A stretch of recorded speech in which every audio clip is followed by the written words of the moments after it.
యాత్ర విశేషాలు.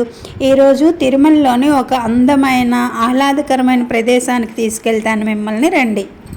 మాకు ఈరోజు సాయంత్రం 4 గంటల నుంచి రాత్రి 11 గంటల వరకు మాధవం గెస్ట్ హౌస్ దగ్గర అన్నప్రసాద కేంద్రంలో సేవ అండి. సో పగలంతా ఖాళీయే కదా అని ఉదయం లేటుగా లెగిసామండి. యాక్చువల్లీ నిన్న రథసప్తమి సేవలో బాగా అలసిపోయాము. తెల్లవారుజాము 3 గంటల నుంచి రాత్రి 10 వరకు సేవలో ఉండిపోయాము. కొంతసేపు ముందే లేచి ఫ్రెష్ అప్ అయ్యి గోవిందనామాలు చదువుకొని ఇలా బయటకు వచ్చామండి. ఇక్కడ సేవా సదన్కి 2 వైపులా కూడా టిఫిన్లు దొరికిపోతున్నాయి, ఇడ్లీ, దోశ అన్నీ. ఎవరికి ఏది నచ్చితే అది కొనుక్కొని తినొచ్చు. నాకైతే ఇంత పొద్దున్నే టిఫిన్ తినే అలవాటు లేదండి. అలా టీ షాప్కి వెళ్ళి టీ తాగి ఒక బిస్కెట్ తినేసి వచ్చాను. ఇక్కడ కూడా సేవ ఉంటుందండి. శ్రీవారి సేవలో ఇది ఒక భాగమే అన్నమాట. సేవ ఉన్న వాళ్ళు యూనిఫామ్ వేసుకొని వస్తారు. సేవ లేని వాళ్ళు కూడా ఇక్కడికి చాలామంది వస్తారండి.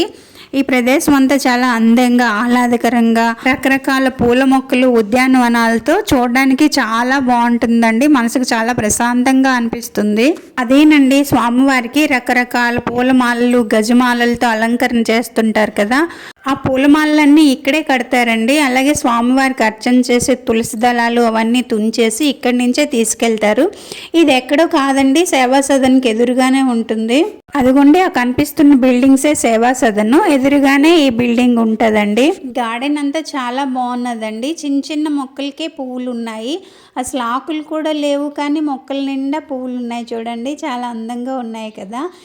నాకు తెలిసి ఈ పువ్వులు స్వామివారి కైంకర్యానికి ఉపయోగించరు అనుకుంటాను. చాలా చిన్నగా ఉన్నాయి కదా.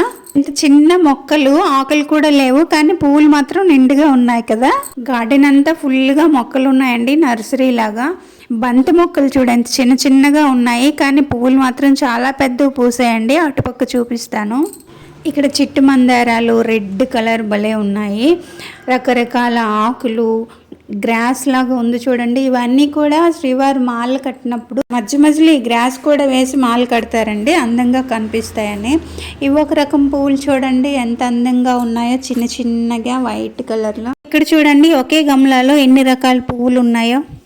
ఇక్కడ గులాబీ తోట ఉన్నదండి, దేశీ గులాబీలు గుత్తులు గుత్తులు పూసున్నాయి. ఫుల్గా చుట్టూ ఫెన్సింగ్ కట్టేశారు, లోపల తోట ఉన్నది. ఇదిగోండి ఇదంతా జనరేటర్ లాగా పెట్టేసి ఉంచారండి చల్లదనం కోసము. లోపల చాలా రకాల మొక్కలు ఉన్నాయండి. కొన్ని మొక్కలకి ఎండ అస్సలు పనికిరాదు కదా, అందుకని పైన టాప్ వేసేసి వాటరింగ్ చేస్తున్నారు.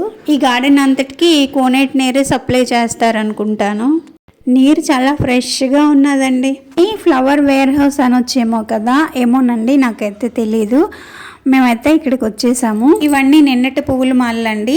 ఇక్కడ అడిగితే ఏదైనా సేవ ఉంటే చేయమంటారు, లేకపోతే సేవ లేదమ్మా వెళ్ళిపోండి అని చెప్తారు. మాకైతే తులసి దళాలు తుంచమన్నారు స్వామివారి అర్చన కోసమట. తులసి దళాలు తుంచినప్పుడు అచ్చక్క బుచ్చక్క మాటలు ఆడుకోకుండా చక్కగా విష్ణు సహస్రనామాలైనా లలిత సహస్రనామాలైనా మనసులో చదువుకుంటూ తుంచాలండి. బయటికి చదివితే మన నోటి నుంచి తుప్పర్లు తుల్లే అవకాశం ఉంది కదా, అందుకని ఏవి రావు అనుకుంటే చక్కగా మొబైల్లో చిన్న సౌండ్ పెట్టి ప్లే చేసుకొని పని చేసుకోవాలండి. ఇక్కడ గులాబీలతో గజమాలు కడుతున్నారు. మాకు అందించమంటే అందించాము. కొన్ని పువ్వులకి పెద్ద కాడలు లేవని తీసి పక్కన పెట్టేశారండి. అవి తీసుకోవచ్చా అంటే తీసుకోమన్నారు. అవి తీసుకొచ్చి ఇక్కడ ఆంజనేయ స్వామికి అలంకరించి దండం పెట్టుకున్నాను. నాకు చాలా హ్యాపీగా అనిపించింది నా చేతులతో స్వామివారికి పువ్వులు అర్పించినందుకు.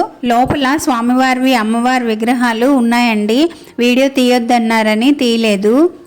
ఇక్కడ కూడా పెద్ద పెద్ద పూలమాలలతో స్వామివారిని అమ్మవారిని అలంకరిస్తారండి. ఆ వాడిపోయిన పువ్వులను తీసుకొచ్చి ఇదిగోండి ఈ బావిలో వేస్తారు. ఇంకా మిగిలిపోయిన పువ్వులు అన్నీ ఉంటాయి కదా, అవన్నీ తీసుకొచ్చి ఈ బావిలో వేస్తారండి. దీన్ని పూల బావి అంటారు.